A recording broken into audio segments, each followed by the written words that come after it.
আসসালামু আলাইকুম প্রিয় দর্শক, আমার দেশ পত্রিকায় আপনাদের সবাইকে স্বাগতম। প্রথম পাতায় আমরা দেখতে পাচ্ছি ক্যান্টনমেন্টে কাশিম বাজার কুঠি, হোতা তারেক সিদ্দিক, আরও যত অপকর্ম তার। ২০৮ নম্বর বাড়ি থেকে সশস্ত্র বাহিনীকে নিয়ন্ত্রণ সহ গুমের নির্দেশ আসত। সামরিক সরঞ্জাম কেনাকাটা, রেশন ও এভিয়েশন থেকে কমিশন বাণিজ্য। তার সহায়তায় ক্যান্টনমেন্টে ভারতীয় গোয়েন্দা সংস্থা রয়ের অবস্থান। ক্যান্টনমেন্টে ও আশেপাশে এনএসআই এর আর্মি উইং। হাতের ঝিল, পদ্মা সেতু সহ মেগা প্রকল্প থেকে কমিশন গ্রহণ। ঢাকা সেনানিবাসের স্টাফ রোড এলাকায় জেনারেলদের বাসস্থান হিসেবে পরিচিত নক্ষত্র ভবন লাগোয়া ২০৮ নম্বর বাড়িটি ছিল মেজর জেনারেল অবসরপ্রাপ্ত তারিক আহমেদ সিদ্দিকের কাশিম বাজার কুঠি। ওই বাড়ি থেকেই তারেক সিদ্দিক সামরিক, বেসামরিক, গোয়েন্দা সংস্থা সহ সশস্ত্র বাহিনীকে নিয়ন্ত্রণ করতেন। কখন কাকে গুম করতে হবে, গুমের পর খুন করতে হবে, গুম থেকে কাকে আয়নাঘরে নিতে হবে, বিচার বহির্ভূত হত্যা করতে হবে, সব সিদ্ধান্ত নেওয়া হতো ওই বাড়িতে। তারেক সিদ্দিক গুম, খুন ও আয়নাঘরে কারিগর হিসেবে চিহ্নিত। শুধু এইসবই নয়, প্রতিরক্ষা ক্রয়ের, ডিফেন্স পারচেজ কাজ কে পাবে, ভাগ বাটোয়ারা হয় কিভাবে, বিমানবন্দরের ব্যবসা, সশস্ত্র বাহিনীর রেশনের কমিশন, ইসলামী ব্যাংক সহ বিভিন্ন ব্যাংক, বিমা ও প্রতিষ্ঠান দখল, বড় বড় প্রকল্পের কমিশন সবই নির্ধারণ করা হয় ওই বাড়িতে।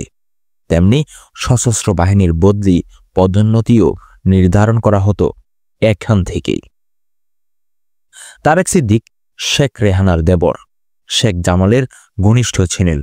ক্ষমতাচ্যুত প্রধানমন্ত্রী শেখ হাসিনা তার আত্মীয় ও বিশ্বস্ত হিসেবে তাকে নিরাপত্তা উপদেষ্টা করেন। তার অপকর্ম সম্পর্কে অনুসন্ধান করতে গিয়ে চাঞ্চল্যকর তথ্য পাওয়া গেছে। ক্যান্টনমেন্ট এলাকায় ও তারেক সিদ্দিকের সাংকেতিক নাম জিটি, অর্থাৎ জেনারেল তারেক। সেনা অফিসারদের কাছে এই সাংকেতিক নামে তারেক সিদ্দিক পরিচিত ছিলেন। সেনা কর্মকর্তা উপহাস করেই তাকে জিটি ডাকতেন।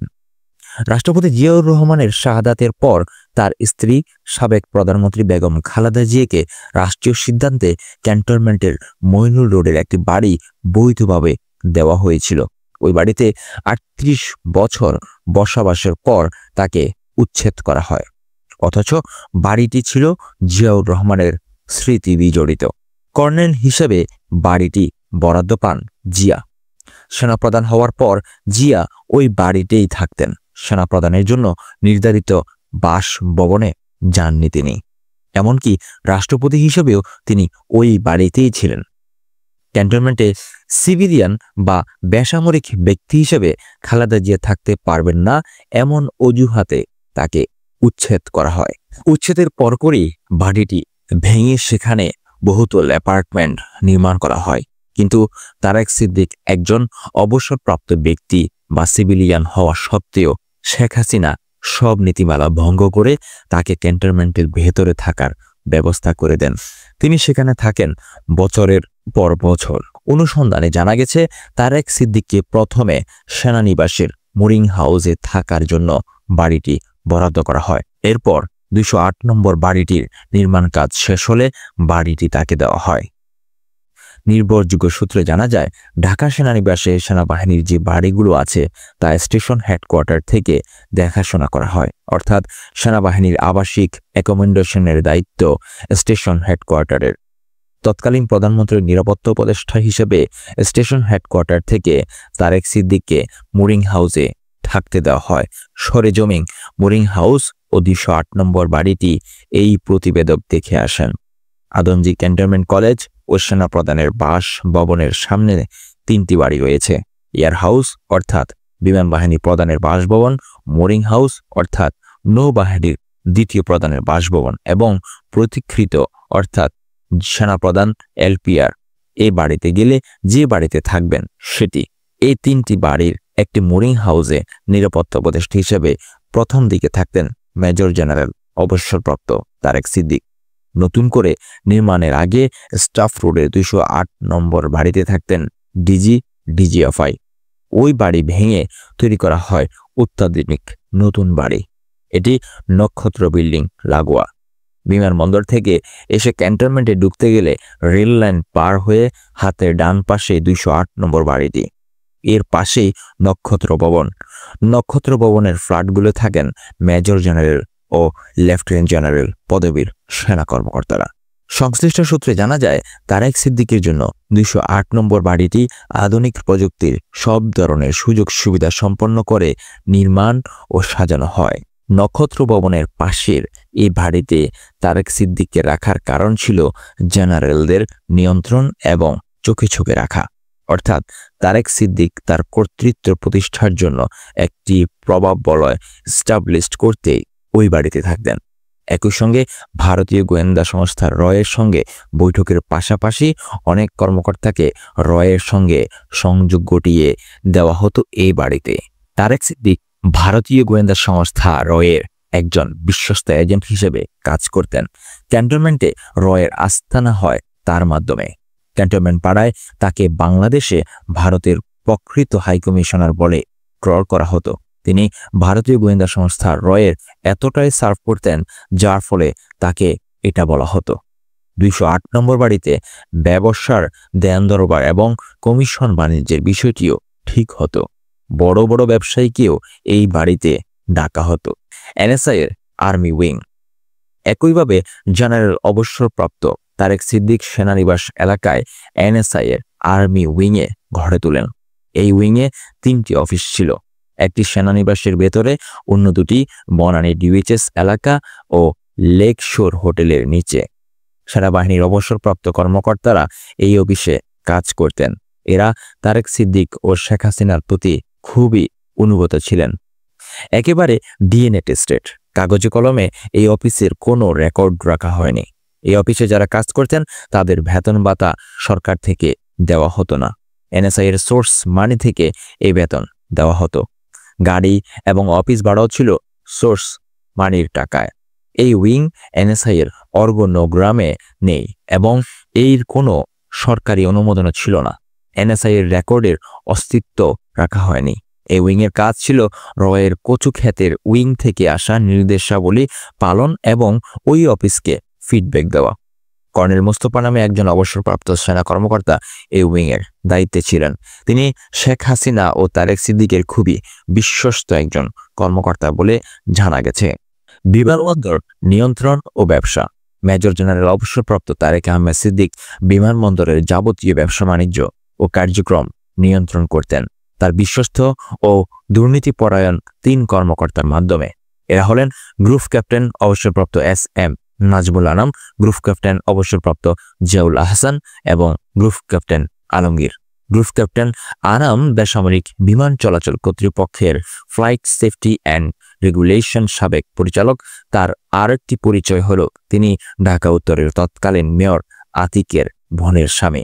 বর্তমানে তিনি ইন্টারন্যাশনাল সিভিল এভিয়েশন অর্গানাইজেশনের ব্যাংকক অফিসে কর্মরত। বিজিবির সাবেক ডিজি মেজর জেনারেল অবসরপ্রাপ্ত মইনুল ইসলামকে বিদেশ যাওয়ার জন্য বিমানবন্দরের সহযোগিতার জন্য ব্যাংকক থেকে ছুটে আসেন গ্রুপ ক্যাপ্টেন আনাম। মইনুল ইসলামকে বিমানবন্দর দিয়ে পার করে দেওয়ার লক্ষ্যেই তিনি আসেন, কিন্তু মইনুল বিমানবন্দরে ধরা পড়েন। স্ত্রী সহ পরিবারের অন্যদের জিতে দেওয়া হলেও মইনুল ইসলামকে আটকে দেওয়া হয়, যদিও তার ইমিগ্রেশন হয়ে গিয়েছিল। গ্রুপ ক্যাপ্টেন অবসরপ্রাপ্ত জিয়াউল আহসান 2009 থেকে 2015 সাল পর্যন্ত 7 বছর শেখ হাসিনার এডিসি ছিলেন। এরপর গ্রুপ ক্যাপ্টেন আনামের জায়গায় তাকে বসানো হয়। এক্ষেত্রে সশস্ত্র বাহিনীর নিয়মনীতি ভঙ্গ করা হয়। এডিসি ও ডেপুটেশন পোস্ট। নিয়ম হলো ডেপুটেশন থেকে প্যারেন্ট অর্গানাইজেশন ব্যাক করে আবার ডেপুটেশন যাওয়া যায়, কিন্তু জিয়াউল আহসানের ক্ষেত্রে তা মানা হয়নি। এডিসি থেকে বিমানবন্দরে ডেপুটেশনে পোস্টিং করা হয়, অর্থাৎ ডেপুটেশন টু ডেপুটেশন। এর মধ্যে সবগুলো প্রমোশনও পেয়ে যান তিনি স্কোয়াড্রন লিডার হিসেবেও এডিসি ছিলেন। উইং কমান্ডার হয়ে সিভিল এভিয়েশনে যান। একই জায়গায় গ্রুপ ক্যাপ্টেন হন। শমী কায়সারের বয়ফ্রেন্ড ছিলেন বলে জানা যায়। এয়ারপোর্টের অনেক ব্যবসা শমী কায়সারের কোম্পানিকে ইজারা দিয়ে যান, এখনও তা রয়ে গেছে। দর্শক, আমার দেশের আমরা দ্বিতীয় আরেকটি খবরে আমরা দেখতে পাচ্ছি হাসিনার বিচার আজ থেকে সরাসরি সম্প্রচার। জুলাই গণঅভ্যুত্থানে গণহত্যা, মানবতা বিরোধী অপরাধে শেখ হাসিনার আনুষ্ঠানিক বিচার শুরু হচ্ছে আজ রোববার। গত 12 মে চিফ প্রসিকিউটর বরাবর দায়ের করা চার্জশিটের আনুষ্ঠানিক ফরমাল চার্জ আজ রোববার ট্রাইব্যুনালে শুনানি শুরু হবে। শেখ হাসিনার এই আনুষ্ঠানিক বিচার শুনানি আন্তর্জাতিক অপরাধ ট্রাইব্যুনাল থেকে আদালতের অনুমোদন সাপেক্ষে সরাসরি বিটিভি ও ট্রাইব্যুনালের সামাজিক যোগাযোগ মাধ্যমে প্রচার করা হবে। আমরা আরও দেখতে পাচ্ছি আরও একটি খবরে বিমান হারানোর তথ্য স্বীকার ভারতীয় প্রধানের। পাকিস্তান ভারত সংঘর্ষ সম্প্রতি পাকিস্তানের সঙ্গে ভারতের সংঘর্ষে নিজেদের যুদ্ধবিমান হারানোর তথ্য স্বীকার করেছেন ভারতীয় সামরিক বাহিনীর প্রধান জেনারেল অনিল চৌহান। গতকাল শনিবার মার্কিন সংবাদ মাধ্যম ব্লুমবার্গের সঙ্গে এক সাক্ষাৎকারে এই স্বীকারোক্তি দেন তিনি। দর্শক, আমরা আরও দেখতে পাচ্ছি জনসন্তুষ্টির সঙ্গে বাস্তবতায় ফেরার বাজেট আকার 7,90,000 কোটি টাকা কাল ঘোষণা টেলিভিশনে। চলতি অর্থবছরের শুরুতেই হয়েছিল জুলাই বিপ্লব। ফলে আওয়ামী লীগের ঘোষিত জনসন্তুষ্টির বাজেটের পুরো অর্থবছরই গেছে রাজনৈতিক অস্থিরতায়। দায়িত্ব নেওয়ার পর এখন পর্যন্ত অন্তর্বর্তী সরকারের বেশিরভাগ সময় ব্যয় হয়েছে অর্থনীতি ও আইন শৃঙ্খলা পরিস্থিতি সামাল দিতে। গত কয়েক মাসে যোগ হয়েছে রাজনৈতিক অস্থিরতাও। ডিসেম্বরের মধ্যে নির্বাচনের লক্ষ্যমাত্রা নিয়ে রাজনৈতিক দলগুলোর চাপ অব্যাহত রয়েছে। এমন পরিস্থিতিতে অন্তর্বর্তী সরকার বাজেট ঘোষণা করতে যাচ্ছে। এটি অন্তর্বর্তী সরকারের প্রথম বাজেট, এমনকি তাদের শেষ বাজেটও হতে পারে। সেই বিষয়টির মাধ্যমে মাথায় রেখে রাজনৈতিক অস্থিতিশীলতার শঙ্কা ও অর্থনীতিতে টালমাটাল পরিস্থিতির মধ্যেই 2 জুন বাজেট ঘোষণা করবেন অর্থ উপদেষ্টা ডক্টর সালেহ উদ্দিন আহমেদ।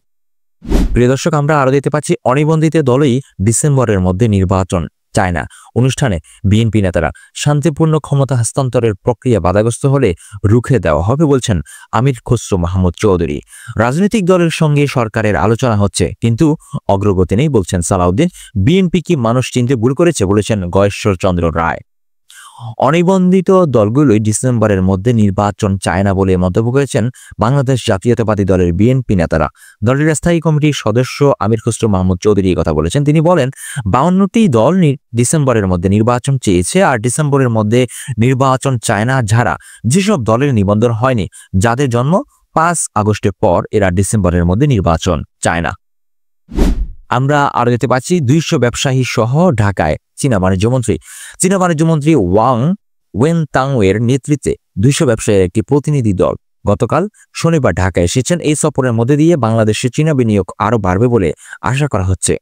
গতকাল চীনা বাণিজ্য মন্ত্রী ওয়াং ওয়েতাং ঢাকায় পৌঁছালে হযরত শাহজালাল আন্তর্জাতিক বিমানবন্দর তাকে স্বাগত জানান বাণিজ্য উপদেষ্টা শেখ বশির উদ্দিন। আমরা আরো একটি খবরে দেখতে পাচ্ছি খালি হাতে কবর খুঁড়ে স্বামীকে দাফন আজিজার। ইসরায়েলি হামলার মুখে প্রতিবেশীরা সবাই নিরাপদ আশ্রয়ে চলে গেলেও দক্ষিণ গাজার রাফায় নিজ ঘর ছাড়তে অস্বীকার করেন 70 বছর বয়সী বৃদ্ধ ইব্রাহিম কিস্তা। স্বামী নিজ ঘর ছাড়তে না চাওয়ায় তাকে দেখভালের জন্য একাকী রয়ে যান 65 বছর বয়সী আজিজা কিস্তা। প্রিয় দর্শক, আমরা আরেকটি খবরে দেখতে পাচ্ছি বিএনপি নেতাদের শেল্টারে ফিরছেন পলাতক আওয়ামী চেয়ারম্যানরা। যশোরে 93 ইউনিয়ন পুনর্বাসনে 40 লাখ পর্যন্ত অফার। সবচেয়ে বেশি পুনর্বাসনের ঘটনা মনিরামপুর, চৌগাছা ও কেশবপুরে। অভিযোগ প্রমাণ হলে শাস্তিমূলক ব্যবস্থা নেওয়ার আশ্বাস জেলা বিএনপির। প্রিয় দর্শক, এই ছিল আজকের মতো প্রথম পাতার খবর। দেখা হবে আরো একটি ভিডিওতে। আল্লাহ হাফেজ।